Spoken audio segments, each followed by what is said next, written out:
Timeline, 5000 ans d'histoire, Richard Fremder. D'abord, il doit affronter un terrible lion qui ravage la région de Némée. Bon, rien de plus facile, il l'a déjà fait, donc ça devrait être simple. Erreur. Ce lion-là est bien plus dangereux car il est invulnérable. Ce monstre descend en droite ligne de deux grands monstres primordiaux, Phorkys et sa sœur Keto. Sa peau est si dure qu'elle ne peut être percée ni par des flèches ni par une épée.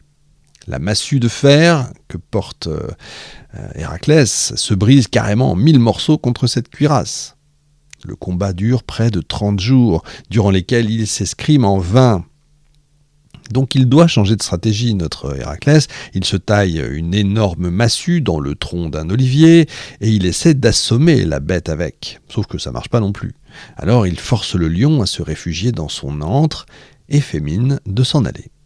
Après un moment, le fauve tente une sortie. Héraclès lui tombe dessus et l'étouffe avec ses bras puissants et le tue.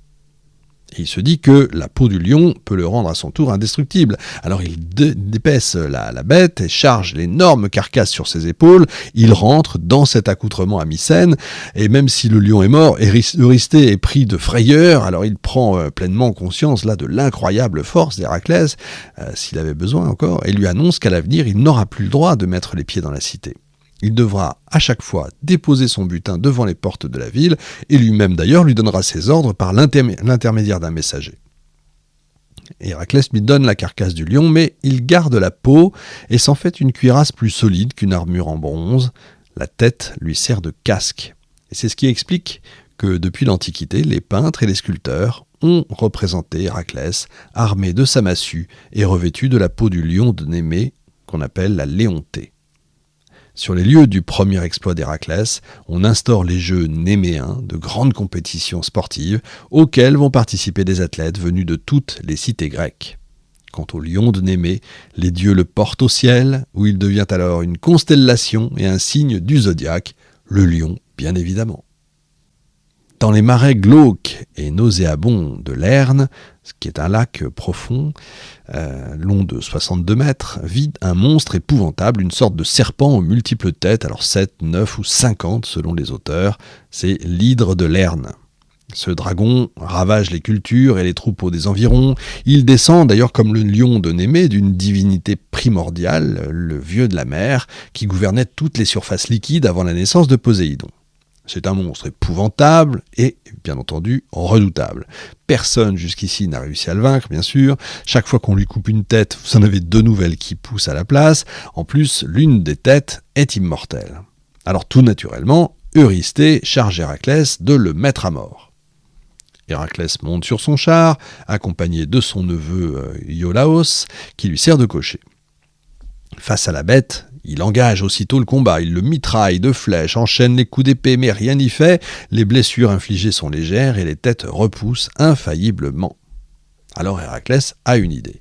Il met le feu à la forêt voisine, il se saisit de troncs enflammés, il brûle les coups de l'hydre au fur et à mesure qu'il en coupe les têtes, et comme ça, elle ne repousse pas. Voyant l'hydre en mauvaise posture, Héra, qui est jamais très loin, envoie un scorpion pour piquer Héraclès. Mais le héros l'écrase d'un coup de talon, Héra recueille le cadavre et le transforme à son tour en constellation du Scorpion. Il ne reste plus à l'hydre que la tête immortelle, et il l'assomme d'un coup de massue et l'enfouit profondément sous une roche. Une fois le monstre mort, Héraclès recueille son venin, y trempe ses flèches qui deviennent des armes 2 fois plus mortelles. Ah oui, il ne sait pas quels seront les prochains défis, donc il préfère prendre toutes les précautions.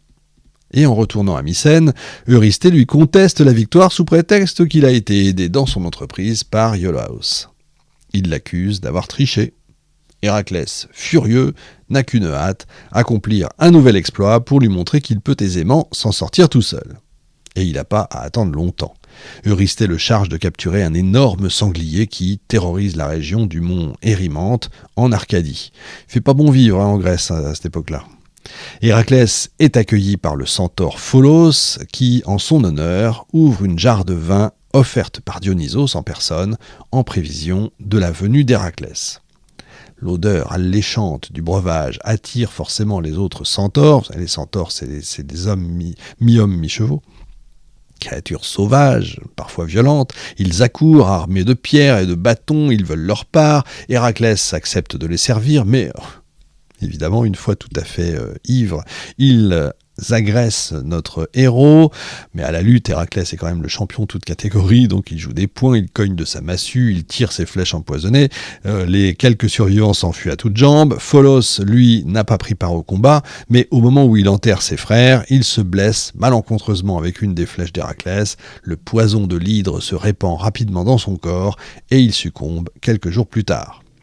Héraclès lui fait de magnifiques funérailles, il l'enterre au sommet d'une montagne qui prend alors le nom de Pholoé, en hommage au centaure, et vous retrouvez aujourd'hui ce mont Pholoé qui se trouve dans le Péloponnèse. Et il reprend sa route.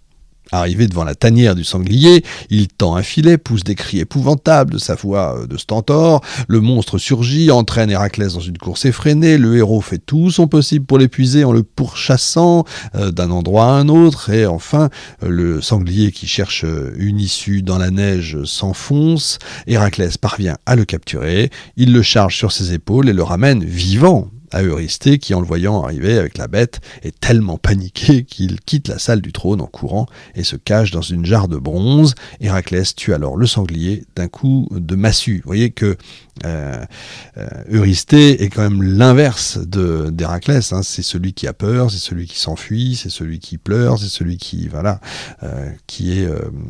est paniqué. Donc rien à voir. Il y a vraiment un contraste très fort entre les deux. Pour son 4e travail, Eurysthée ordonne à Héraclès de ramener une biche magnifique aux cornes d'or et aux sabots d'airain qui vit dans les environs de la ville de Cérynie en Archaïe. Alors, Héraclès pourrait la tuer sans difficulté, mais cette biche est quand même consacrée à la déesse de la chasse, Artémis. C'est même elle qui tire son char. Donc, il ne peut pas lui faire de mal. Il doit la capturer vivante. Mais ça, c'est plus facile à dire qu'à faire. L'animal est si rapide à la course que personne n'arrive à l'atteindre. Héraclès s'épuise en vain à la pourchasser. Il court dans tous les sens, derrière la bête qui est extrêmement rusée. La poursuite dure plus d'1 an. Elle le conduit jusqu'aux confins du monde connu, chez les Hyperboréens, les habitants légendaires des régions du Nord. Elle finit par s'épuiser quand même et doit s'arrêter pour boire. Et Héraclès en profite pour la piéger dans un filet. Sur le chemin du retour, il tombe nez à nez avec Apollon et Artémis, carrément, mince, pas de chance. Furieuse, la déesse ordonne au héros de relâcher son animal favori. Gêné, Héraclès explique qu'il agit sur l'ordre d'Eurysthée. Les dieux l'autorisent alors à emmener la biche, mais à condition de la libérer aussitôt qu'Eurysthée aura constaté la réussite d'Héraclès, sans lui faire aucun mal. Et c'est ce qu'il fait. Eurysthée la voit, valide l'exploit, et à peine libérée, la biche retourne illico dans ses pâturages. Voilà au moins une histoire qui finit bien.